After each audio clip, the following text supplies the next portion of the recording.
একদল paranormal activist একটি পরিত্যক্ত এবং পূর্ণ বাংলোর রহস্য উন্মোচন করতে আসে। এরপর তারা জানতে পারে একসময় এখানে 2 বোন বসবাস করত। তাদের একজন ছিল অস্বাভাবিক। তার আচরণ, চোখের দৃষ্টি, নিঃশ্বাস সবকিছু কোন একটা অশুভ ইঙ্গিত দিচ্ছিল। সবকিছু আপনার চোখের সামনেই ঘটবে, কিন্তু আপনি বুঝতেই পারবেন না আপনার কাকে সন্দেহ করা উচিত। কার আচরণ অস্বাভাবিক, কে কার ছায়া, কে সত্যি বলছে আর কে অভিনয় করছে। ভয়, বিভ্রান্তি আর মানসিক বিভ্রম নিয়ে এমন এক খেলা শুরু হবে যা আপনি কল্পনাও করতে পারবেন না। আর এটা শুধু একটা ভৌতিক কাহিনী নয়, এক মনস্তাত্ত্বিক ধাঁধা যা প্রতিটি মুহূর্ত আপনার ব্রেনের সাথে খেলবে। Hello friends, this is Plaban and welcome to Plaban world. বলছি হিন্দি ভাষায় মুক্তি পাওয়া underrated masterpiece horror suspense thriller movie জেসির কথা। মধ্যরাত হাইওয়ের পাশে কোনো একটি রেস্টুরেন্টে জেসি আর এমি নামে 2 বোন বসে আছে। এমি জেসির কাছে জানতে চাচ্ছিল, ঈশ্বর যেমনটা আছে তেমনটা তো আত্মাও আছে, তাই না? জেসি জানতে চায়, তোকে কে বলেছে ঈশ্বর আছে? এমি বলে, মা বলেছে। জেসির কথা, যদি ঈশ্বর থাকতই তাহলে মা আজ বেঁচে থাকত, আর যদি আত্মা থাকত তাহলে মায়ের আত্মা আমাদের আশেপাশেই থাকত। জেসির কথায় আমরা এইটুকু বুঝতে পারি, জেসি ঈশ্বর বা আত্মায় কোনো কিছুতেই বিশ্বাস করে না। এরপর তারা 2জন তাদের কার নিয়ে বেরিয়ে যায়। ড্রাইভ করতে করতে সকাল হয়ে যায়, রাস্তা একদমই ফাঁকা, কিন্তু হঠাৎই নির্জন একটি জায়গায় জেসিদের কারের অ্যাক্সিডেন্ট হয়। এখান থেকে সিন শিফট হয়, আমাদের কয়েকজন প্যারানর্মাল অ্যাক্টিভিটিসকে দেখানো হয়। এক কথায় এরা সবাই ঘোস্ট হান্টার, মানে বিভিন্ন ভৌতিক জায়গায় ঘুরে ঘুরে ভূতের উপস্থিতি বা আত্মাদের উপস্থিতি আছে কিনা সেগুলো বোঝার চেষ্টা করে, আর ভিডিও বানিয়ে সোশ্যাল মিডিয়াতে আপলোড করে। এদের টিমে মোট 4 জন সদস্য। যে ড্রাইভ করছে তার নাম শালিনী, ক্যামেরা হাতে এই ছেলেটির নাম মোচো, আর পিছে যে মেয়েটি বসে আছে তার নাম হচ্ছে জো। পাশের ছেলেটির নাম আভি। তারা মূলত তাদের পরবর্তী প্রজেক্টের কাজের উদ্দেশ্যে যাচ্ছে। তবে পথে একটি সুন্দরী মেয়ে দেখে আভি শালিনীকে কার থামাতে অনুরোধ করছিল, কিন্তু শালিনী কার থামাবে না। তখন আভি বলছিল, মেয়েটি হয়তোবা লোকাল হবে, আর আমরা যেখানে যাচ্ছি মেয়েটির সাথে থাকলে আমাদেরকে গাইড করতে পারবে। মানে সেই কথা বলে মেয়েটিকে কারে তোলার উদ্দেশ্য আর কি। তবে আভি অনেকক্ষণ চেষ্টার পর শালিনীকে কনভিন্স করে ফেলে, আর এই মেয়েটির নাম হচ্ছে সামিরা। আভি সামিরাকে বলে, আমরা আগে কখনো এখানে আসিনি, আবার আমাদের জিপিএসও কাজ করছে না, তাই তুমি যদি আমাদেরকে গাইড করো আমাদের অনেক উপকার হবে। আর আভি এটাও জানায় আভিরা ভিক্টোরিয়া হাউসে যেতে চাচ্ছে, আর ভিক্টোরিয়া হাউসের কথা শুনে সামিরা বলে ওঠে, আমার পারমিশন ছাড়া তোমরা সেখানে যেতে পারবে না। আর এরপরই সামিরার সাথে কথা বলে আভিরা জানতে পারে সামিরা ওই ভিক্টোরিয়া হাউসের মালিক। শালিনী তখন বলছিল, যতদূর আমরা জানি ওই বাড়িতে 2 বোন থাকত। তারা মারা যাবার পর থেকেই সবাই ওই বাড়িটিকে হন্টেড হাউস বলে। সেখানে অনেক ঘটনার কথা লোকমুখে প্রচলিত আছে, তাই ওই বাড়িটা আসলে হন্টেড কিনা আমরা সেটা এক্সপ্লোর করতেই যাচ্ছি। এটা শুনে সামিরা বলে, আসলে আমি জার্মানিতে থাকি, ওইখানে ওই 2 বোনের মৃত্যুর পর মানুষ ওই বাড়িটাকে হন্টেড বলে। বাড়িটা আমি বিক্রি করে দিতে চাচ্ছি, কিন্তু হন্টেড বলার কারণে কেউই কিনতে চাচ্ছে না। তাই তোমরা যদি প্রমাণ করতে পারো যে ওই বাড়িটা হন্টেড না বা ওখানে কোনো ভূতের উপস্থিতি নেই, তাহলে আমি সহজেই বাড়িটি বিক্রি করতে পারবো। আর যদি সেগুলো থেকেও থাকে তাহলে আমি তার জন্য প্রয়োজনীয় ব্যবস্থাও নিতে পারবো। এই জন্য স্বামীরা শালিনীদেরকে গাইড করে ভিক্টোরিয়া হাউসে নিয়ে যায়। আর এই হচ্ছে সেই ভিক্টোরিয়া হাউস, যেটা 5 বছর যাবৎ পরিত্যক্ত অবস্থায় পড়ে আছে। শালিনীরা বাড়িতে ঢোকার পূর্বেই তাদের প্রয়োজনীয় ইকুইপমেন্টগুলো রেডি করে নেয়। এটা শালিনীদের নবম ইনভেস্টিগেশন। আর এই বাড়ি সম্পর্কে প্রচলিত আছে যে এই বাড়িতে একবার প্রবেশ করেছে সে আর কখনো জীবিত ফিরতে পারেনি। আর এই বিষয়ে সত্যতা যাচাই করতেই শালিনীরা আজ এখানে এসেছে। বাড়ির সামনে একটি সুইমিং পুল আছে, তাই বাড়িতে প্রবেশ করার আগে শালিনীরা ওই সুইমিং পুল থেকেই শুরু করে। আর সুইমিং পুলের কাছে গিয়ে দেখে সুইমিং পুলে তেমনটা পানি নেই, যতটুকু আছে সবই ময়লা পানি। তবে এই ময়লা পানির মধ্যে একটি পরিষ্কার চেয়ার রাখা। চেয়ারটি কেন রাখা শালিনীরা সেটা বুঝতে পারছে না। তবে এখানে কোনো কিছুর উপস্থিতি আছে কিনা শালিনীরা সেটা বোঝার চেষ্টা করছে। এরপর তারা বাড়ির মধ্যে প্রবেশ করে, আর বাড়ির মধ্যে গিয়ে দেখে বাড়ির মধ্যে একটি অ্যাকোয়ারিয়াম, যেখানে জীবন্ত মাছ রয়েছে। পাশে একটি টিভি, ঘড়িটাও সচল, আর পুরো বাড়ির মধ্যে সবকিছু সাজানো গোছানো। সবকিছু দেখে মনে হচ্ছে এখানে কেউ বসবাস করে। আবার ঘরের মধ্যে অ্যান্টিকার অনেক দামি দামি জিনিসপত্র আছে। যদি এখানে কেউ বসবাস না করত সেগুলো তো চুরি হয়ে যাওয়ার কথা। তার মানে লোকমুখী যেটা প্রচলিত আছে, হয়তো এখানে কিছু একটার উপস্থিতি নিশ্চয়ই আছে। তারা লিভিং রুম ক্রস করে সিঁড়ির সামনে গিয়ে দেখে সিঁড়ির পিছের জায়গাটাই ছিন্ন ভিন্ন, রক্তমাখা জুতা, পাশে কয়েকটি চুলের কাঁকড়া। আবার আবি উপরের ঘর চেক করে অকিটকিতে জানাচ্ছিল উপরের ঘরের মধ্যে এলোমেলোভাবে ক্যান্ডেলস রাখা, মনে হচ্ছে এখানে কিছু একটা করা হয়েছে। তবে শালিনীদের একটি প্রসিডিওর আছে, আর তা হচ্ছে তারা এক পাশ থেকে একটি একটি রুম করে এক্সপ্লোর করবে। এই জন্য তারা প্রথমে নিচের রুমে ঢুকে। রুমের দেয়ালের মধ্যে 2 বোনের একটি ফটো লাগানো, তবে মুখ দুটি নষ্ট করে দেয়া হয়েছে, যে জন্য চেহারা বোঝা যাচ্ছে না। আবিরা ধারণা করছে এটা হয়তোবা বড় বোনের রুম হতে পারে। আমার রুমের মধ্যে ক্যান্ডেলস জ্বলছে। এই রুম থেকে বের হয়ে ডাইনিং এরিয়াতে গিয়ে দেখা যায় ডাইনিং টেবিলের উপর ক্যান্ডেলস জ্বলছে, আশেপাশে জুস, খাবার, ফল সবই রাখা। রান্নাঘর থেকেও প্রেসার কুকারের সিটের আওয়াজ আসছিল। এই জন্য আবিরা রান্নাঘরে গিয়ে দেখে এখনও রান্নাঘরে চুলেতে আগুন জ্বলছে। প্রেসার কুকারে কিছু রান্না করা হচ্ছিল। এই সব কিছু স্পষ্ট প্রমাণ করছে এখানে কারো বসবাস রয়েছে। নিচে সবকিছু পরিষ্কার পরিচ্ছন্ন থাকলেও এই রুমটা বহুদিন যাবৎ বন্ধ পড়ে আছে। কিন্তু এই রুমের মধ্যে মোম জ্বলছে, আবার মেঝেতে রঙিন মোম পড়ে আছে। পাশে টেবিলের উপর লাল রঙের টেডি, আবার পুরো দেয়ালে ভয়ানক সব স্কেচ তৈরি করে রাখা। এই সব কিছু দেখে আর ফ্লোরের রঙিন ওই মোমগুলো দেখার পর শালিনীরা ধারণা করছে হয়তো এখানে কোনো ব্ল্যাক ম্যাজিক করা হতে পারে। শালিনীরা অনেকক্ষণ রুমের মধ্যে ঘোরাঘুরি করে বোঝার চেষ্টা করে যে এখানে এক্স্যাক্টলি কি হতে পারে, তবে কোনো লিঙ্ক না পেয়ে তারা বাইরে চলে আসে। তারা এসেছে তাও 3 ঘন্টা হয়ে গেছে। তারা বুঝতে পারছে এখানে কিছু একটা উপস্থিতি নিশ্চয় আছে, কিন্তু এখনও কোনো সাইন পায়নি। তবে এরই মধ্যে হঠাৎ করে দরজাটা বন্ধ হয়ে যায় আর সবাই ধীরে ধীরে ওই রুমে প্রবেশ করে আর গিয়ে দেখে সেখানে 2টি টেডি রাখা ছিল। ছোটটি আছে, বড়টি মিসিং। তার মানে এখানে যে কিছু একটা উপস্থিতি আছে এটাই তার প্রথম সাইন। হঠাৎ জানালার বাইরে থেকে শব্দ আসে আর সবাই জানালার গ্লাস দিয়ে তাকিয়ে দেখে সামনের যে সুইমিং পুলের চেয়ারটি ছিল ওই সুইমিং পুলের চেয়ারের মধ্যে কালো ভয়ানক চেহারার এক নারী বসে আছে। আর ওই টেটটিও ওই নারীর কাছে। ওই নারী চুপচাপ বসেছিল, কিন্তু শালিনীকে দেখে ওই টেটটি শালিনীদের দিকে তাকায় আর এটা দেখে সবাই চমকে ওঠে। সাথে সাথে দরজা বন্ধ হয়ে যায়, ক্যান্ডেলসগুলো নিভে যায়। আর কিছুক্ষণ পরেই দেখা যায় ওই নারীর কোলে থাকে টেটটি এখানে টেবিলের উপর, মেঝের মধ্যে কাদামাখা পায়ের ছাপ। এসব দেখে তারা সবাই ঘাপে যাচ্ছিল। ঠিক তখনই নিচের থেকে টিভি অন হওয়ার শব্দ পেয়ে সবাই নিচে নেমে আসে। এই বাড়ির মধ্যে আসার পর থেকে তাদের সাথে যা যা ঘটছিল এসব দেখে সামিরা একদমই ভয় পাচ্ছে। সামিরা বলছিল চল দ্রুত এখান থেকে চলে যাই, কিন্তু শালিনীর কথা এখানে এক্স্যাক্টলি কি ঘটেছে সেটা না জানা পর্যন্ত আমরা যাব না। আর ঠিক এর পরপরেই টিভিতে একটি ভিডিও ফুটেজ চালু হয়। সিন চলে যায় একটি রেস্টুরেন্টে। 24 জানুয়ারি 2013-তে এমি এবং জেসি একটি কফি শপে বসে কফি খাচ্ছে। বিল পে করতে গিয়ে জেসি খেয়াল করে তার ব্যাগটি কাছে নেই। জেসি ধারণা করে হয়তোবা তাদের কারের মতো ব্যাগ রেখে এসেছে, তাই জেসি ব্যাগ আনতে যায় আর গিয়ে দেখে কারের দরজা জানালা সবই খোলা, কারের কোথাও ব্যাগ নেই। তার মানে তার ব্যাগটি চুরি হয়ে গেছে। তবে ড্যাশবোর্ডের মধ্যে তখনও কিছু টাকা ছিল, এজন্য জেসি ওই টাকা নিয়ে ফিরে আসে এবং এমিকে বলে তোকে আমি কতবার বলেছি কারের উইন্ডো খোলা রাখবি না, আমাদের ব্যাগ চুরি হয়ে গেছে। এমির কথা শুধু একটা ব্যাগে তো কি হয়েছে তাতে। জেসি বলে ওই ব্যাগের মধ্যে আমার লাইসেন্স, মোবাইল, বাড়ির চাবি সবকিছুই ছিল। এরপর বিল পে করে জেসি এবং এমি কার নিয়ে তাদের বাড়িতে যায়। তবে বাড়ি দেখে এমি বলছিল এটা কার বাড়ি, আমরা এখানে কেন এসেছি। জেসি বলে দেখ মজা করিস না, এটি তো আমাদের বাড়ি। কিন্তু এমির কথা এটা আমাদের বাড়ি না, এমি তো বাড়িটি চিনতেই পারছে না। আবার ব্যাগের মধ্যে তাদের চাবি ছিল। ব্যাগ যেহেতু চুরি হয়ে গেছে তাই জেসির সাথে করে তালা খোলার একজন লোককেও নিয়ে এসেছে। আর আসা মাত্রই সে মেইন ডোরে তালা খোলার কাজ করছে। এটা দেখে এমি বলছিল এটা তো আমাদের বাড়ি না, তুই অন্যের বাড়ি তালা কেন খোলাচ্ছ। এরপর এমি এবং জেসির সাথে অনেকক্ষণ তর্ক হয়। এর মধ্যে ওই ব্যক্তি তালা খুলে জেসিকে একটি ডুপ্লিকেট চাবিও দিয়ে যায়। এরপর ভিতরে গিয়ে জেসি এমিকে বলছিল তুই গিয়ে ফ্রেশ হয়ে না, আমি ব্রেকফাস্ট তৈরি করছি। এমি জানতে চায় আমার রুম কোনটা। এমির এমন ব্যবহারে জেসি বিরক্ত হয়ে বলছিল তুই এমনটা কেন করছিস, আমি কিন্তু আর নিতে পারছি না, উপরে তোর রুম, উপরে গিয়ে ফ্রেশ হয়ে নিয়ে যা। এজন্য এমি উপরের ঘরে চলে যায়। সিন চলে যায় 2 দিন পর। 2 বোন একসাথে ব্রেকফাস্ট করছে। ব্যাগ চুরি হয়েছে 2 দিন। তারা পুলিশে কমপ্লেনও করেছে, কিন্তু এখন পর্যন্ত ওই ব্যাগের কোনো হদিশ পাওয়া যায়নি। জেসি বলছিল পুলিশের উপর ভরসা করে বসে থাকাটাই বোকামি হয়েছে, আমার এতক্ষণে নতুন ফোন কিনে নেওয়া উচিত ছিল। তোর বিষয় নিয়ে রাজীবের সাথেও কথা বলতে হবে। আর রাজীবের কথা শোনা মাত্রই এমি জেসির দিকে আশ্চর্যভাবে তাকায়। জেসি বলছিল আমি শপিংয়ে যাব, তুই যাবি আমার সাথে। কিন্তু এমি নিষেধ করলে জেসি এমিকে বলে যায় তাহলে আমি যাচ্ছে, তুই দরজা বন্ধ করে ভিতরেই থাকিস। এমি তখনও জেসির দিকে আশ্চর্যভাবে তাকিয়ে আছে। এরপর জেসি নতুন ফোন কিনে নিয়ে আসে আর ফোনটি এনেই জেসি তার ডায়েরি খুঁজতে শুরু করে, কারণ ওই ডায়েরির মধ্যে রাজীবের নম্বরটি ছিল। অবশ্য খুঁজতে খুঁজতে জেসির ঘরের ড্রয়ারের মধ্যে ডায়েরিটি পাওয়া যায়। তবে জেসি যখনই রাজীবকে কল করতে যাবে তখনই দরজার বেলের শব্দ পেয়ে জেসি দরজা খুলেই দেখে পুলিশ এসেছে। ইনি হচ্ছেন ইন্সপেক্টর রমেশ। মূলত জেসির যে ব্যাগটি হারিয়েছিল রমেশই ব্যাগটি উদ্ধার করে নিয়ে এসেছে। তবে রমেশ জেসির কাছে পানি খেতে চেলে জেসি পানি আনতে চায়। আর এর পরেই জেসি অন্য পোশাকে এসে জানতে চায় আপনি এখানে কি করছেন। আর এমিতে দেখা যায় রমেশের জন্য পানি নিয়ে আসছে। রমেশ তো পুরো হতবাক। রমেশ বুঝতে পারছে না সে কাকে দেখেছিল আর এখন কাকে দেখছে। রমেশের মাথার মধ্যে কেন যেন সবকিছু গুলিয়ে যাচ্ছে। যাই হোক, জেসি ব্যাগটি চেক করে আর ব্যাগে থাকা লাইসেন্স এবং আইডি কার্ড দেখিয়ে বলে এগুলো তো অন্য কারোর, এটা আমার ব্যাগ না, আপনি ভুল করে অন্য কারো ব্যাগ নিয়ে এসেছেন। আর এটা শোনার পর রমেশ তার গাড়িতে থাকা অন্য একটি ব্যাগ এনে জেসিকে দিলে জেসি ওই ব্যাগ থেকে তার আইডি বের করে দেখিয়ে বলে এটাই তো আমার ব্যাগ। রমেশ বলে ঠিকই বলেছেন ম্যাডাম, আমারই ভুল হয়েছিল।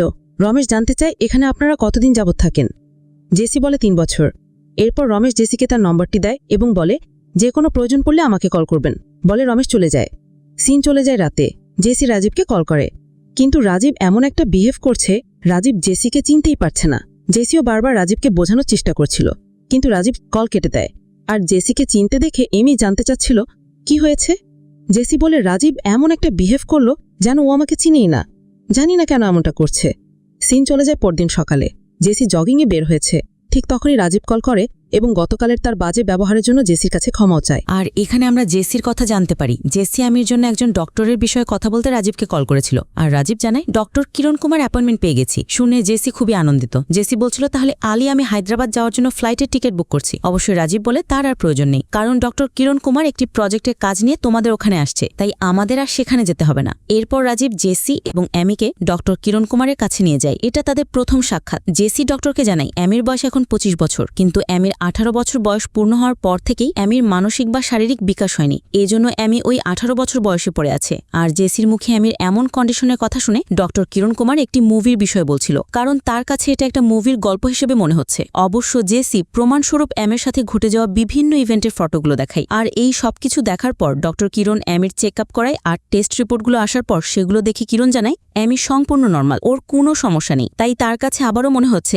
এই সবকিছু জেসিদের সাজানো গল্প, তাই এই সমস্যার সমাধান তার কাছে নেই। এজন্য জেসিদেরকে বাধ্য হয়ে ফিরে আসতে হয়। তবে এটা তাদের জন্য নতুন কিছু নয়, এর আগেও অনেক ডক্টরের সাথে এমন ঘটনা ঘটেছে। এজন্যই জেসি এখন চিন্তিত। কিন্তু রাজীব জেসিকে বোঝানোর চেষ্টা করে, তুমি চিন্তা করো না, আমি অ্যামির জন্য কোনো না কোনো ভালো ডক্টর খুঁজে বের করব, অ্যামি সুস্থ হয়ে যাবে। সিন চলে যায় রাতে। জেসি তার ল্যাপটপে কিছু করছে, তখনই অ্যামি ডাকায়। জেসি অ্যামি রুমে যাচ্ছিল, ঠিক তখনই অ্যামি নেমে এসে জানতে চাই তুমি আমাকে ডাকছো কেন। জেসি বলে আমি কখন ডাকলাম, তুই তো আমাকে ডাকলি। কিন্তু অ্যামির কথা তোমার ডাক শুনেই তো আমি এসেছি। এজন্য জেসি বলে ঠিক আছে, না তুই ডেকেছিস না আমি ডেকেছি, এবার গিয়ে ঘুমা। তাই অ্যামিও চলে যায়। জেসিও তার রুমে ফিরে আসে, কিন্তু জেসি ফিরে এসে দেখে জেসি তো ল্যাপটপটি তার বেডে রেখে গিয়েছিল, আর এখন দেখছে ল্যাপটপটি তার চেয়ারে রাখা। ঠিক তখনই অ্যামি চিৎকার করে ওঠে, আর জেসি অ্যামির রুমে গিয়ে দেখে অ্যামি খাটের উপর বসে আছে। অ্যামি বলছে খাটের নিচে কেউ একজন ঢুকেছে, তুমি চেক করে দেখো। এই জন্য জেসি একটু ভয়ে ভয়ে বিছানার চাদর সরিয়ে নিচে তাকাতেই একদমই চমকে ওঠে, কারণ এখানে তো অ্যামি। আবার আমি বলছে খাটের উপরে কেউ একজন বসে আছে। জেসিও বুঝতে পারছে না সব কি হচ্ছে। তবে জেসি যখন উপরে তাকাই খাটের উপরে তো কেউই নেই। আর ঠিক তখনই খাটের নিচ থেকে একটি হাত এসে জেসির পা টেনে ধরে। আর পরবর্তী দিন জেসি ঘুম থেকে উঠেই দেখে জেসির পায়ে হাতের ছাপ পড়ে আছে। তার মানে গতরাতে যেগুলো ঘটেছে সেটা বাস্তবই ঘটেছিল। এরপর জেসি অ্যামি রুমে গিয়ে দেখে অ্যামি এখনো ঘুমাচ্ছে। এজন্য জেসি নিচে এসে রাজীবকে কল করে এবং গতরাতের ঘটনার কথা শেয়ার করে, যে আমি বুঝতে পারছি না এগুলো স্বপ্ন ছিল না বাস্তবে ঘটেছে। ঠিক তখনই আমি একটি অ্যাপেল নিয়ে এসে বলে আমাকে অ্যাপেলটি কেটে দাও। এরপর দুই বোনের কথার মাঝে অ্যামি জেসিকে অনুরোধ করে চলো না আজ আমরা মাছ ধরতে যাই। সাথে আমি জেসির কাছে একটি টেডিও আবদার করে, তাই বোনের আবদার রাখতে জেসি অ্যামিকে নিয়ে মাছ ধরতে যাই। সারাদিন ক্যাম্পিং করে এখানে ওখানে ঘুরে বেড়াই। সন্ধ্যার পর তারা বাড়িতে ফিরে আসে। এরপর জেসি অ্যামিকে বলছিল আমি ডিনার তৈরি করছি, তুমি উপরে যাও, ডিনার রেডি হলে আমি ডাকবো। এই জন্য আমি উপরে চলে যাই। আর জেসি ডিনার রেডি করে অ্যামিকে ডাকতে গিয়ে দেখে অ্যামি তখন ওয়াশরুমে। তবে এইসব দেখার পর ডক্টর কিরণ অ্যামির চেক আপ করায়, আর টেস্ট রিপোর্টগুলো আসার পর সেগুলো দেখে কিরণ জানায় অ্যামি সম্পূর্ণ নর্মাল, ওর কোনো সমস্যা নেই। তাই তার কাছে আবারও মনে হচ্ছে এই সবকিছু জেসিদের সাজানো গল্প, তাই এই সমস্যার সমাধান তার কাছে নেই। এজন্য জেসিদেরকে বাধ্য হয়ে ফিরে আসতে হয়। তবে এটা তাদের জন্য নতুন কিছু নয়, এর আগে অনেক ডক্টরের সাথেও এমন ঘটনা ঘটেছে। এজন্যই জেসি এখন চিন্তিত। কিন্তু রাজীব জেসিকে বোঝানোর চেষ্টা করে তুমি চিন্তা করো না, আমি অ্যামির জন্য কোনো না কোনো ভালো ডক্টর খুঁজে বের করব, অ্যামি সুস্থ হয়ে যাবে। সিন চলে যায় রাতে। জেসি তার ল্যাপটপে কিছু করছে, তখনই আমি ডাকাই। জেসি অ্যামির রুমে যাচ্ছিল, ঠিক তখনই আমি নেমে এসে জানতে চাই তুমি আমাকে ডাকছো কেন। জেসি বলে আমি কখন ডাকলাম, তুই তো আমাকে ডাকলি। কিন্তু অ্যামির কথা তোমার ডাক শুনেই তো আমি এসেছি। এই জন্য জেসি বলে ঠিক আছে, না তুই ডেকেছিস না আমি ডেকেছি, এবার গিয়ে ঘুমা। তাই অ্যামিও চলে যায়। জেসিও তার রুমে ফিরে আসে, কিন্তু জেসি ফিরে এসেই দেখে জেসি তো ল্যাপটপটি তার বেডে রেখে গিয়েছিল, আর এখন দেখছে ল্যাপটপটি তার চেয়ারে রাখা। ঠিক তখনই আমি চিৎকার করে ওঠে, আর জেসি অ্যামির রুমে গিয়ে দেখে অ্যামি খাটের উপর বসে আছে। অ্যামি বলছে খাটের নিচে কেউ একজন ঢুকেছে, তুমি চেক করে দেখো। এই জন্য জেসি একটু ভয়ে ভয়ে বিছানার চাদর সরিয়ে নিচে তাকাতেই একদমই চমকে ওঠে, কারণ এখানে তো অ্যামি। আবার অ্যামি বলছে খাটের উপরে কেউ একজন বসে আছে। জেসিও বুঝতে পারছে না সব কি হচ্ছে। তবে জেসি যখনই উপরে তাকায় খাটের উপরে তো কেউই নেই। আর ঠিক তখনই খাটের নিচ থেকে একটি হাত এসে জেসির পা টেনে ধরে। আর পরবর্তী দিন জেসি ঘুম থেকে উঠেই দেখে জেসির পায়ে হাতের ছাপ পড়ে আছে। তার মানে গতরাতে যেগুলো ঘটেছে সেটা বাস্তবই ঘটেছিল। এরপর জেসি অ্যামি রুমে গিয়ে দেখে অ্যামি এখনো ঘুমাচ্ছে। এই জন্য জেসি নিচে এসে রাজীবকে কল করে এবং গতরাতের ঘটনার কথা শেয়ার করে, যে আমি বুঝতে পারছি না এগুলো স্বপ্ন ছিল না বাস্তবে ঘটেছে। ঠিক তখনই আমি একটি অ্যাপেল নিয়ে এসে বলে আমাকে অ্যাপেলটি কেটে দাও। এরপর দুই বোনের কথার মাঝে অ্যামি জেসিকে অনুরোধ করে চলো না আজ আমরা মাছ ধরতে যাই। সাথে আমি জেসির কাছে একটি টেডিও আবদার করে, তাই বোনের আবদার রাখতে জেসি অ্যামিকে নিয়ে মাছ ধরতে যায়। সারাদিন ক্যাম্পিং করে এখানে ওখানে ঘুরে বেড়ায়। সন্ধ্যার পর তারা বাড়িতে ফিরে আসে। এরপর জেসি অ্যামিকে বলছিল আমি ডিনার তৈরি করছি, তুমি উপরে যাও, ডিনার ডিনার রেডি হলে আমি ডাকবো, এই জন্য আমি উপরে চলে যাই। আর জেসি ডিনার রেডি করে অ্যামিকে ডাকতে গিয়ে দেখে অ্যামি তখন ওয়াশরুমে। তবে জেসি অ্যামির বেডের উপর অ্যামির ড্রয়িং বুকটি পায়, যেখানে আমি আজব আজব সব স্কেচ তৈরি করে রেখেছে। তাই জেসি ওই নোটবুকটি নিয়ে যায়। আর অ্যামি যখন ডিনার করতে আসে, জেসি অ্যামিকে এই স্কেচের ব্যাপারে বলে যে এগুলো বন্ধ করো, কিন্তু অ্যামির কথায় এগুলো তার হবেই, সে যে কোনো মূল্যে এগুলো তৈরি করবে। আর জেসিও মনে করছে এই সব কিছু তৈরি করার কারণেই অ্যামির সাথে এই ঘটনাগুলো ঘটছে। আর এটা নিয়ে দুই বোনের মধ্যে একটু তর্ক হলে অ্যামি রাগ করে উপরে চলে যায়, আর জেসিও টেবিলের উপর ঘুমিয়ে পড়ে। সিন চলে যায় সকালে। জেসির ঘুম ভাঙতেই জেসি অ্যামির রুমে অ্যামিকে চেক করতে যায়, কিন্তু সারা ঘরেও অ্যামির এই পুরো বাড়িতে খুঁজেও তাকে পাওয়া যাচ্ছে না। জেসি দ্রুত রাজীবকে কল করে বিষয়টি জানায়। রাজীবেরও কথা, কোথায় যাবে? তবে ঠিক তখনই উপর থেকে ফোটায় ফোটায় পানি পড়তে থাকে। এই জন্য জেসি দোতলা রুমে যায়, আর সেখানে গিয়ে দেখে জেসির পুরো ঘর পানিতে তলিয়ে গেছে। পানির মধ্যে স্কেচগুলো ভাসছে। আর ওয়াশরুমে গিয়ে দেখে অ্যামি বাথটাবের মধ্যে ডুবে আছে। তবে আমি মারা যায়নি। জেসি অ্যামিকে বাথটাব থেকে বের করে ড্রেস চেঞ্জ করে বিছানায় শুয়ে দেয়। এর মধ্যে রাজীবও এসে পড়েছে। জেসি রাজীবকে সবকিছু জানায়, আর অ্যামির রুমে গিয়ে তাকে স্কেচগুলো দেখায়, সাথে ওই ড্রয়িং বুকটিও, যে অ্যামি এইসব ড্রয়িং তৈরি করছে। জেসির কথায় আমি আগে কখনই এমনটা করতো না। দিন দিন ও এইসব তৈরি করছে আর কেমন যেন পাগলের মতো হয়ে যাচ্ছে। এই জন্য রাজীব একজন সাইকিয়াট্রিককে ডাকে এবং তাকে ওই স্কেচগুলো দেখায়। সাথে অ্যামির সাথে যা কিছু ঘটছে সবকিছু শেয়ার করে, কারণ এতদিন তারা শুধুমাত্র অ্যামির ফিজিক্যাল কন্ডিশন নিয়ে চিন্তিত ছিল, এখন মেন্টাল কন্ডিশন নিয়েও চিন্তা করতে হচ্ছে। কিন্তু সাইকিয়াট্রিক আরাধাও বুঝতে পারছে না এগুলো কেন অ্যামি আছে। অ্যামি কি তাহলে এই জিনিসগুলো দেখতে পাচ্ছে, নাকি কেউ অ্যামিকে এই সবকিছু আঁকতে বলছে? তবে আরাধা বলে চিন্তার কোনো কারণ নেই, অ্যামিকে কিছু স্মল ট্রিটমেন্ট দিলে অ্যামি আবার স্বাভাবিক হয়ে যাবে। তাই আরাধা অ্যামির সাথে একা কথা বলতে চাই। তাই আরাধা অ্যামির রুমে চলে যায়, আর রাজীব ও জেসি রুমের বাইরে অপেক্ষা করছিল। তবে কিছুক্ষণ পরে আরাধার দরজা পেটাতে শুরু করে। আরাধার দরজা খুলে দ্রুত বের হয়ে আসে। আরাধাও প্রায় সেন্সলেস হয়ে যাচ্ছিল। তাই রাজীবরা দ্রুত আরাধাকে নিচের রুমে নিয়ে বসায়। আরাধা বলছিল ও কোনো সাধারণ মেয়ে নয়, ওর আশেপাশে থেকো না, ও যে কোনো কিছু করতে পারে, যত দ্রুত সম্ভব তোমরা এখান থেকে চলে যাও, কোনো ডক্টরই ওর কিছু করতে পারবে না। বলেই আরাধা বের হয়ে যাচ্ছিল, তখনই অ্যামি এসে আরাধাকে বাধা দেয়। অ্যামি বলে কাল তুমি তোমার বাড়ি থেকে বের হবে না, যদি তুমি বের হও তাহলে তুমি জীবিত ফিরতে পারবে না। বলে এমি চলে যায়, আর আরাধাও ভয় পেয়ে দ্রুত বের হয়ে যায়। আরাধার সাথে রাজীবও বের হয়ে যাচ্ছিল। জেসি জানতে চায় তুমি কোথায় যাচ্ছ? রাজীব বলে এই কন্ডিশনে ওনাকে একা যেতে দেওয়া ঠিক হবে না, তুমি ভয় পেও না, তোমার কিছু হবে না, তুমি থাকো, আমি আসছি। বলে রাজীব চলে যায়। আর এখান থেকে সিন চলে যায় রাতে। জেসি এমিকে তার রুমে রেখেছে, তবে রাজীব এখনও ফিরেনি। তাই জেসি রাজীবকে কল করলে রাজীবও জানায় আমার কান নষ্ট হয়ে গেছে, আমার আসতে একটু সময় লাগবে। আর কথা শেষ করে জেসি লক্ষ্য করে পাশে এমি নেই, সাথে সাথে ইলেকট্রিসিটি চলে যায়। এজন্য জেসি মোম জ্বালিয়ে এমিকে খুঁজতে শুরু করে। সারা ঘরে কোথাও না পেয়ে জেসি এমিকে খুঁজতে বাড়ির বাইরে চলে আসে। এদিকে বিদ্যুৎ যাচ্ছে আর আসছে, বারবার ব্লিং করছে। জেসির হাতের মোমগুলোও নিভে গেছে। সুইমিং পুলের দিক থেকে জেসির কানে শব্দ ভেসে আসছিল। এজন্য জেসি হাঁটতে হাঁটতে সুইমিং পুলের সামনে যায়। আর সুইমিং পুলের সামনে গিয়ে দেখে এমি সুইমিং পুলের পানির মধ্যে দাঁড়িয়ে আছে। এজন্য জেসি সুইমিং পুলের পানিতে নেমে এমির কাছে যায়। আর এমিকে ধরেই দেখে এটা তো এমি নয়, এটা তো একটি ডলের কাটা মাথা। তাই এটা দেখে ভয় পেয়ে জেসি পানি থেকে উঠে যায়। আর তখনই পুলের পানিগুলো ফুটতে থাকে। পুলের পানি কালো রং ধারণ করে। এমিকেও দেখা যায় পুলের পানির মধ্যে ভেসে উঠেছে। আর এমিকে দেখা মাত্রই যখনই জেসি এমির কাছে যাবে ঠিক তখনই জেসি পানির মধ্যে তলিয়ে যায়। সিন চলে যায় এর কিছুক্ষণ পর। জেসির সেন্স ফিরেছে, আর জেসি উঠেই দেখে রাজীব এসেছে। জেসি রাজীবের কাছে সুইমিং পুলের ওই ঘটনার বিষয়গুলো বলছিল। রাজীব তখন এমিকে দেখিয়ে দিয়ে বলে এমি তো তোমার পাশেই ঘুমাচ্ছে, আর তুমি ঘুমাচ্ছিলে, তোমার এখন ঘুমের দরকার, তুমি ঘুমাও, আমরা কাল কথা বলবো। সিন চলে যায় পরবর্তী দিন। জেসি রাজীবের সাথে বাইরে বসে কথা বলছে। জেসির কথা যা কিছু ঘটছে এভাবে এখানে থাকা সম্ভব নয়। ঠিক তখনই ইন্সপেক্টর রমেশ আসে। আর রমেশ জানায় গতকাল তাদের বাড়িতে যে সাইকিয়াট্রিক আরাধা এসেছিল, আরাধা আজ সকালে একটি রোড অ্যাক্সিডেন্টে মারা গেছে। রমেশ আরাধার কারের একটি সিম্বল দেখায়, যেই সিম্বলটা আপনারা কোথাও দেখেছেন। জেসি লক্ষ্য করে এই সেই সিম্বল যেটা এমিকে ছিল। তবে জেসি কিছু বলার আগেই রাজীব ওই ফটোটি নিয়ে বলে আমরা এমন কোনো সিম্বল দেখিনি। এজন্য রমেশ বলে যায় যদি আপনারা কিছু জানতে পারেন আমাকে জানাবেন, আর আপনারা সাবধানে থাকবেন। বলে রমেশ চলে যায়। রমেশ চলে যাওয়ার পর রাজীব বলছিল সাইকিয়াট্রিক আরাধা এমির বিষয়ে যেটা বলছিল সেটাই হয়তোবা সত্যি। অবশ্য জেসির কথা কেউ হয়তোবা ইন্টেনশনালি এমির সাথে এমনটা করছে, আর একটা বাচ্চার সাথে কেউ এমনটা কেন করবে? রাজীবের কথা ও কোনো বাচ্চা মেয়ে নয়, শুধুমাত্র তুমি এমনটা ভাবছ। তুমি যে দুনিয়ায় পড়ে আছো তার বাইরেও একটা দুনিয়া আছে, তোমার সেই দুনিয়াটাকেও দেখতে হবে। এরপর রাজীব জেসির কাছে 1 কাপ কফি চাইলে জেসি কফি বানাতে কিচেনে চলে যায়। তবে কফি বানানোর সময় জেসি ধুধারান্ত ফ্রিজ খুলতেই ফ্রিজের মধ্যে এইমিকে দেখে চিৎকার করে ওঠে। আর চিৎকার শুনে রাজীবও আসে, কিন্তু জেসি যেমনটা বলছে ফ্রিজের মধ্যে তো এইমি নেই। তাহলে কি জেসি ভুল দেখেছে? তখনই এইমির রুম থেকে শব্দ আসায় রাজীব আর জেসি এইমির রুমে চলে যায়। এইমি নিজের বিছানায় বসে কাঁদতে কাঁদতে বলছিল, তোমরা আমাকে ভূত মনে করছো, আমাকে দেখে তোমরা ভয় পাচ্ছ। কিন্তু জেসির কথা না রে, এমনটা না। বলতে বলতে জেসি এমির কাছে গিয়েই এমির ভয়ানক একটা চেহারা দেখতে পায়। সাথে সাথে জেসি এবং রাজীব দরজা বন্ধ করে বাইরে চলে আসে। রাজীব বলছিল, কি আমি কোনো ডক্টর ডাকব? জেসি বলে, কোনো ডক্টরের কাজ হবে না, আমাদের ওঝার কাছে যেতে হবে। এই জন্য রাজীব এমিকে ফ্রান্সিস নামে একজন ওঝার কাছে নিয়ে যায়। আর ফ্রান্সিসকে সবকিছু খুলে বলার পর ফ্রান্সিস জেসিদের সাথে জেসিদের বাড়িতে আসে। ফ্রান্সিস এমিকে দেখেই বুঝতে পারে যে এমির মধ্যে কিছু একটা আছে, আর এমিও ফ্রান্সিসকে দেখে ফ্রান্সিসের উপর আক্রমণ করার চেষ্টা করছিল। তাই ফ্রান্সিস এমিকে খাটের সাথে বেঁধে ফেলে।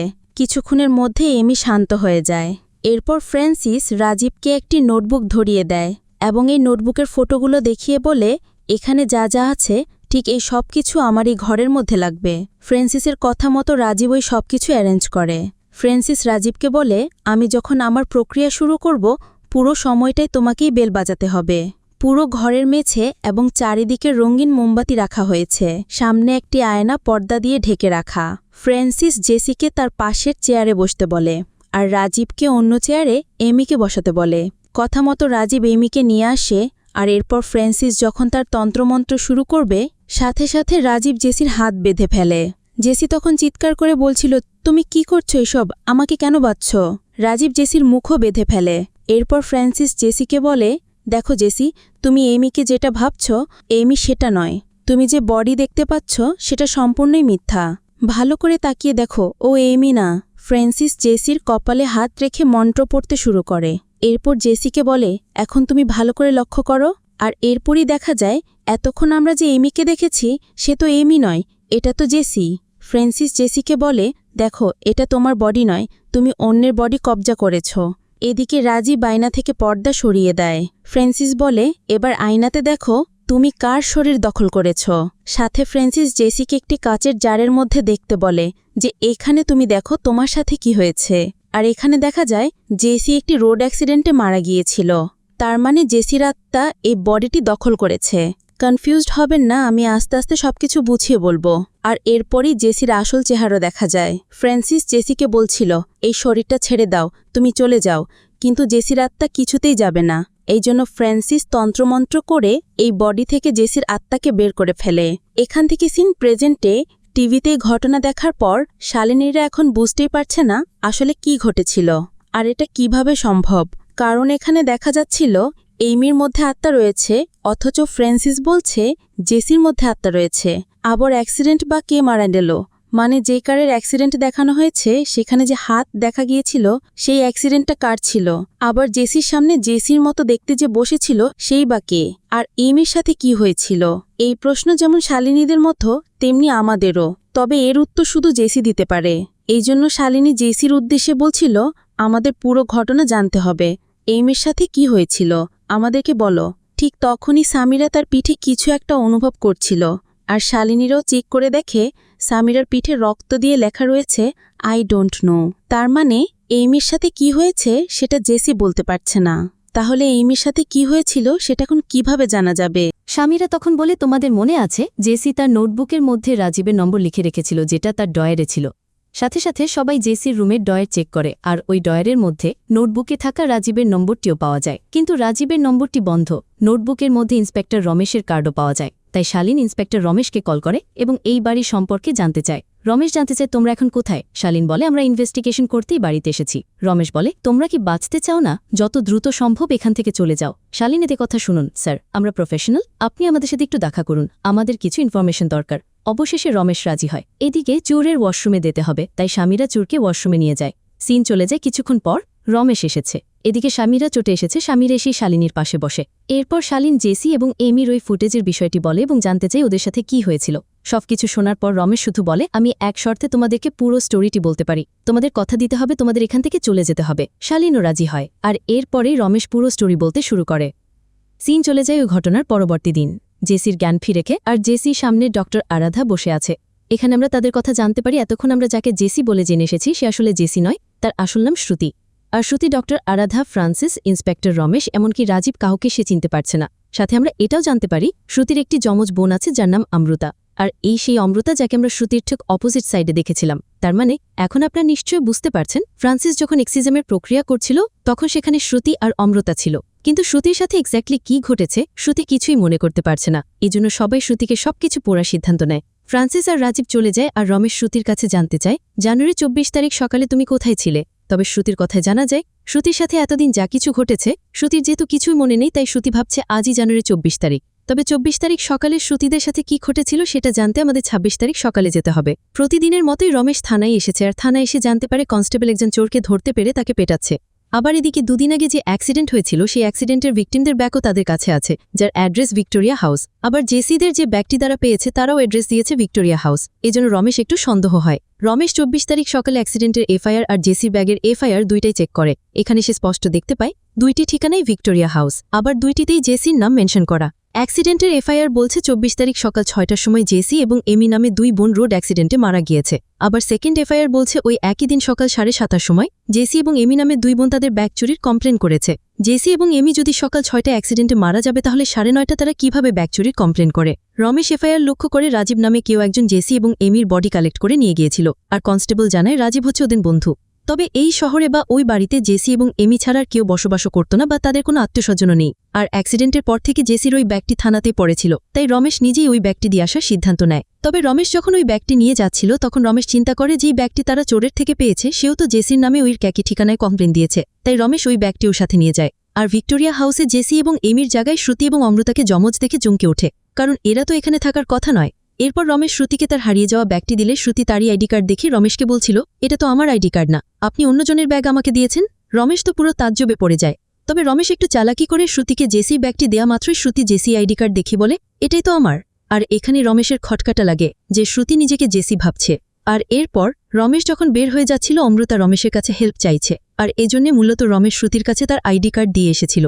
এখান থেকে ফিরেই রমেশ রাজীবকে কল করে, আর রাজীবের কাছে জানতে পারে জেসি এবং এমি মারা যাওয়ার পর ওই বাড়িতে কেউই থাকে না, এমনকি ওই বাড়ি থেকে জেসি নামে রাজীবকে কল করা হয়েছিল। তবে ওই রাতেই অমৃতা রাজীবকে কল করে, আর রাজীব রমেশকে জানালেই রাজীব আর রমেশ মিলে অমৃতার সাথে দেখা করে। আর অমৃতা তাদেরকে জানায় যে আমার বোন শ্রুতি আমাকে জোর করে এখানে নিয়ে এসেছে। সে নিজেকে জেসি আর আমাকে এমি বলছে, আবার আমি একজন সুস্থ মানুষ, কিন্তু সে ভাবছে আমার মানসিক সমস্যা আছে। আর 24 তারিখ সকালে শ্রুতি যখন অমৃতাকে এই বাড়িতে নিয়ে এসেছিল তখন থেকে অমৃতা এই বিষয়গুলো নোটিস করতে শুরু করে। আর অমৃতার কাছে এটাও জানা যায় ওই দিন তারা হায়দ্রাবাদ থেকে আসছিল। রমেশ জানতে চায় আসার সময় তুমি শ্রুতির বিহেভিয়ারে কোনো আনইউজুয়াল কিছু লক্ষ্য করেছিলে?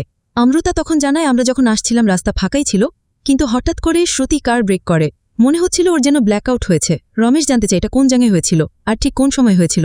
অমৃতা জানায় হোর্সলি হিলের পাশেই হাইওয়েতে একটি অ্যাক্সিডেন্ট হয়েছিল, ওই কারটিকে ক্রস করে যাওয়ার পরই হয়েছিল, আর ঘটনাটা অ্যারাউন্ড 6টার দিকে হয়েছে। অমৃতার থেকে এটা জানার পর রমেশ রাজীবের কাছে জানতে চায় গতকাল জেসি নামের শ্রুতি তোমাকে কল করে কি বলেছিল? রাজীব জানা এমিকে ডক্টর দেখানোর বিষয়ে কথা বলেছিল। আর এখানে রাজীবের কথা এটাও জানা যায় অ্যাক্সিডেন্টের ঠিক পরবর্তী দিনই, যেদিন অ্যাক্সিডেন্ট ঘটেছিল পরবর্তী দিনেই জেসির এমিকে নিয়ে ডক্টরের কাছে যাওয়ার কথা ছিল। আর এসব কিছু জানার পর রমেশ বলে শ্রুতির মধ্যে জেসির আত্মা ঢুকেছে, কারণ 24 তারিখ সকাল 6টার সময় জেসি আর এমি যখন ফিরছিল তখন কার অ্যাক্সিডেন্টে জেসি আর মিরর মৃত্যু হয়। আর ঠিক এরপরেই শ্রুতি এবং অমৃতা কার নিয়ে ওই দিক দিয়ে যাচ্ছিল, আর ওই কারটি ক্রস করার সময় জেসির আত্মা শ্রুতির মধ্যে ঢুকে যায়। কিন্তু সমস্যা হচ্ছে জেসি যে মারা গেছে সেটা জেসি বুঝতে পারছে না। জেসি ভাবছে সে এখনও জীবিত, আর অমৃতাকে তার ছোট বোন এমি ভাবছে। আর এটা যেহেতু জেসির বাড়ি, এই জন্য শ্রুতি অমৃতাকে এই বাড়িতে নিয়ে এসেছিল। আর রাজীবই ছিল সবচেয়ে কাছের বন্ধু, তাই ওই রাতে রাজীবকে কল করেছিল। শ্রুতির মধ্যে যেহেতু জেসির আত্মা ছিল, তাই অন্যদের চোখে অমৃতা স্বাভাবিক থাকলেও জেসি অমৃতার মধ্যে এমিকে দেখত। তবে এই সব কিছু জানার পর রাজীব রমেশের কাছে এর সমাধান জানতে চায়। রমেশ বলে, দেখো আমি পুলিশের চাকরি নেওয়ার আগে একজন প্যারাসাইকোলজিস্ট ছিলাম, তাই সহজেই আমি সবকিছু বুঝতে পেরেছি। তবে এর সমাধানের জন্য রমেশ ফ্রান্সিসের সাথে দেখা করতে বলে। এদিকে আবার জেসির জগিং শেষ করে ফিরে আসার সময় হয়ে গেছে, তাই তারা চলে যায়। আর এর পরবর্তী দিন জেসি আবার জগিংয়ে বের হলে রাজীবরা ফ্রান্সিসকে নিয়ে আসে। আর ফ্রান্সিসে সবকিছু জানার পর রাজীবের কাছে জানতে চায় জেসি কি ঈশ্বর বা আত্মায় বিশ্বাসী। রাজীব বলে ও এসবে বিশ্বাস করে না। ফ্রান্সিস বলে তাহলে আমাদের কাজটা খুবই কমপ্লিকেটেড হয়ে গেল। জেসির হাত থেকে শ্রুতিকে বাঁচাতে আমাদের এখন 3টি পদক্ষেপ নিতে হবে। প্রথমে আমাদের জেসিকে বিশ্বাস করাতে হবে যে আত্মা আছে, আর যখন সে এটা বিশ্বাস করবে তখন আমাদের তাকে এটাও বিশ্বাস করাতে হবে যে সে নিজেই একটা আত্মা। আর এটা করতে পারলেই শ্রুতির বডি থেকে জেসির আত্মাকে বের করা সম্ভব। তাই জেসিকে এখন আত্মার এক্সিস্টেন্স বোঝানোর জন্য জেসির আত্মা যে ইলিউশনের মধ্যে আছে তাকে সেখান থেকে বের করে আনতে নকল এক ইলিউশন তৈরি করতে হবে। আর এরপর সবাই মিলে একটা প্ল্যান সাজায়। পরবর্তী দিনে তারা ডক্টরের কাছে যায়, আর ডক্টর মূলত তাদের প্ল্যানের অংশই ছিল। এরপর থেকে এমি আর জেসির সাথে যা যা ঘটছিল এই সব কিছুই মূলত সেট আপ করা ছিল। মানে জেসির আত্মাকে আত্মার এক্সিস্টেন্স বোঝানোর জন্য এই সব কিছু ঘটানো হয়েছিল। আমি আবারও বলছি, এমির সাথে ভৌতিক যে বিষয়গুলো ঘটেছিল সেই সব কিছুই ছিল তাদের সেট আপ করা। কিন্তু এই বিষয়ে শ্রুতির ভিতরে থাকা জেসি কিছুই জানত না, কারণ জেসি তো নিজেই জানে না সে মারা গেছে, সে একটা আত্মা। আর এমিকে নিয়ে যে ঘটনাগুলো ঘটছিল এই সব কিছু দেখার পর জেসি একসময় বিশ্বাস করতে বাধ্য হয় আত্মার উপস্থিতি আছে। এজন্যই মূলত সে রাজীবকে বলেছিল আমাদের একজন ওঝার কাছে যেতে হবে। আর এভাবেই তারা প্ল্যান করে শ্রুতির ভিতর থেকে জেসির আত্মাটাকে বের করতে পেরেছিল। আর এ বিষয়ে জেসির আত্মা কিছুই জানত না। সিন প্রেজেন্টে সব কিছু জানানোর পর রমেশ শালিনীদের এখান থেকে চলে যেতে বলছিল, কিন্তু শালিনীজেরা যখন বের হবে তখন তারা খেয়াল করে এখানে সামিরা নেই। সামিরাকে আশেপাশে কোথাও খুঁজে পাওয়া যাচ্ছে না। রমেশ জানতে চায় কোন সামিরা, কার কথা বলছ? শালিনীরা বলে এই বাড়ির মালিক আমাদের পাশেই তো বসেছিল। কিন্তু রমেশ বলে কার কথা বলছ? এখানে তো তোমরা 4 জনই ছিলে, আমি তো অন্য কাউকে দেখতে পাইনি। ঠিক তখনই পিছু রুম থেকে একটি শব্দ হয়, আর তারা ওই ঘরে গিয়ে দেখে দেয়ালে থাকা ফটোটি পড়ে গেছে। রমেশ তখন ওই ফটোটি দেখিয়ে শালিনীদের কাছে জানতে চায় তোমরা কি এই সামিরার কথা বলছ? আর এই ফটোটা দেখার পর শালিনীদের বুকটা যেন কেঁপে ওঠে, কারণ ফটোতে থাকা এই মেয়েটি তো তাদের সাথে ছিল। এটাই জেসি আর এমির ফটো। তার মানে শালিনীরা এতক্ষণ যাকে সামিরা বলে ভাবছিল সেটা জেসির আত্মা ছিল। রমেশ দ্রুত সবাইকে এখান থেকে বের হয়ে যেতে বলছিল, কিন্তু শালিনীর কথা ও তো এতক্ষণ আমাদের সাথেই ছিল, ও কেন আমাদের ক্ষতি করতে যাবে? ও তো এতক্ষণ আমাদের কোনো ক্ষতি করেননি। রমেশ তখন বলে এই বাড়ির সম্পর্কে মানুষ যেটা বলে সেটা সত্যি, কারণ এই বাড়িতে একবার যারা প্রবেশ করেছে তারা আর ফিরে যেতে পারেনি। আর এদের মধ্যে 80%ই মেয়ে। আর 80% যেহেতু মেয়ে, তার মানে জেসির আত্মা এতদিন পর্যন্ত ওই একই হ্যালোসিনেশনের মধ্যেই ছিল। তাই যখনই কোনো মেয়েকে দেখেছে তাকেই তার ছোট বোন এমি বলে ভেবেছে। আর এরপরই তারা সবাই বের হয়ে আসার চেষ্টা করে, কিন্তু লিভিং রুমে আসা মাত্রই সব কিছু ভাঙচুর শুরু হয়। আশেপাশে সবকিছু এদিক ওদিক ছুটে পড়ছে। আর এসব শুরু হওয়া মাত্রই রমেশরা বাড়ি থেকে বের হয়ে আসে। তবে রমেশরা 3 জন ছেলে বের হতে পারলেও শালিনী আর জো ভিতরে রয়ে গেছে। শালিনীরা 2 জন আর বের হতে পারেনি। এই জন্য আবিরা শালিনীদেরকে উদ্ধার করতে আবারও ঘরের মধ্যে প্রবেশ করে, আর গিয়ে দেখি লিভিং রুমের মধ্যে ওদের ব্যাগ পড়ে আছে। উপরের ঘর থেকে শব্দ ভেসে আসছিল, তাই আবিরা উপরের ঘরে যায়, আর দরজা খুলেই দেখে জো খাটির ওপর বসে আছে, আর শালিনী জোর করলে মাথা রেখে কান্না করছে। আর এরপর আমরা এটাও বুঝতে পারি জোর মধ্যে জেসির আত্মা প্রবেশ করেছে, আর শালিনীকে জেসি এমি ভাবছে। তবে আবিরা এটা বুঝতে পেরে শালিনীকে যখনই উদ্ধার করার চেষ্টা করছিল ঠিক তখনই ইলেকট্রিসিটি চলে যায়, আর অন্ধকারের সুযোগে জেসি শালিনীকে অন্য রুমে রেখে আসে। এরপর ইলেকট্রিসিটি ফিরে আসলে জোর মধ্যে থাকা জেসির আত্মা পাশের গ্লাসে ইশারা করে দেখায় হয় তোমরা চলে যাও নয় মরো। আবার নিচে ফ্রিজের মধ্যে শব্দ হচ্ছিল। ফ্রিজ খুলতেও দেখা যায় ফ্রিজের মধ্যে একই কথা লেখা। এরপর তারা শব্দ পেয়ে লিভিং রুমে আসে, আর তখনই রমেশের মাথার ওপর থেকে রক্তের ফোঁটা পড়ছিল। সাথে সাথে তারা দোতলায় রুমে চলে যায়, আর সেখানে গিয়ে দেখে শালিনী রক্তাক্ত অবস্থায় বেডের উপর বসে আছে। আর আবিরা শালিনীর কাছে যেতেই বাটঠাকার রক্তের ভেতর থেকে উঠে আসে, আর এক পলকের মধ্যে দুজনেই উধাও হয়ে যায়। রমেশ সব ভয় পেয়ে ওই রুম থেকে বের হয়ে আসার চেষ্টা করছিল, কিন্তু যখনই তারা ওই রুম থেকে বের হয়ে আসে তখনই আবিকে হ্যাচকা টানে ওই রুমের মধ্যে নিয়ে যাওয়া হয়। এরপর রমেশ মোড়ুকে নিয়ে নিচে আসতে হঠাৎ করে মোড়ু উধাও হয়ে যায়। রমেশও বুঝতে পারছে তার সাথে একই ঘটনা ঘটতে যাচ্ছে, তাই রমেশ দ্রুত বাড়ি থেকে বের হওয়ার চেষ্টা করছিল, কিন্তু যেই দরজার কাছেই যাচ্ছে সেই দরজায় বন্ধ হয়ে যাচ্ছে। একসময় রমেশ লক্ষ্য করে রমেশের পিছে জো দাঁড়িয়ে আছে, আর এরপর হঠাৎ করে রমেশ উধাও হয়ে যায়। আর এরপরই আমাদের জেসির আত্মাকে দেখানো হয় সিঁড়ির উপর একটি চেয়ার পেতে বসে চুল নাড়ছে। মূলত জেসির আত্মা এতদিন পর্যন্ত জানতই না সে মারা গেছে, তবে রমেশের মুখে সবকিছু জানার পর জেসির আত্মা স্পষ্ট বুঝতে পারছে সে মারা গেছে। আর রমেশরাই প্ল্যান করে জেসির আত্মাকে আত্মাকে শ্রুতির বডি থেকে বের করেছে। এরপর থেকে জেসির আত্মার কারোর বডি দখল করতে পারেনি। কিন্তু যখনই এই বাড়িতে কোনো মেয়ে এসেছে, জেসির আত্মা ওই মেয়েটিকে তার ছোট বোন এমি ভেবে তার কাছে রেখে দিয়েছে। আর এই জন্যে যেই নারী একবার এই বাড়িতে প্রবেশ করেছে সে আর কখনোই ফিরে যেতে পারেনি। আমি আশা করি আমি আপনাদেরকে পুরো মুভিটি ভালো করে বোঝাতে পেরেছি। বলিউডের অনেক হরর মুভি আছে, যেসব হরর মুভি দেখলে ভয় তো দূরের কথা, আমাদের হাসি পায়। কিন্তু এই মুভিতে ডিফারেন্ট কিছু দেখানো হয়েছে। মুভির একদিকে যেমন হরর সাইড দেখানো হয়েছে, অন্যদিকে সাইকোলজিক্যাল এক থ্রিলার দেখানো হয়েছে। তবে আপনার কাছে এই দুটো কম্বিনেশন কেমন লেগেছে কমেন্টে কিন্তু অবশ্যই জানাবেন। ভিডিওটি ভালো লাগলে ভিডিওতে লাইক দিয়ে চ্যানেলটিকে সাবস্ক্রাইব করতে একদম ভুল করবেন না। দেখা হবে অন্য কোনো মুভি বা সিরিজের এক্সপ্লেনেশন ভিডিওতে। ততক্ষণ সবাই ভালো থাকবেন, সুস্থ থাকবেন। আল্লাহ হাফেজ।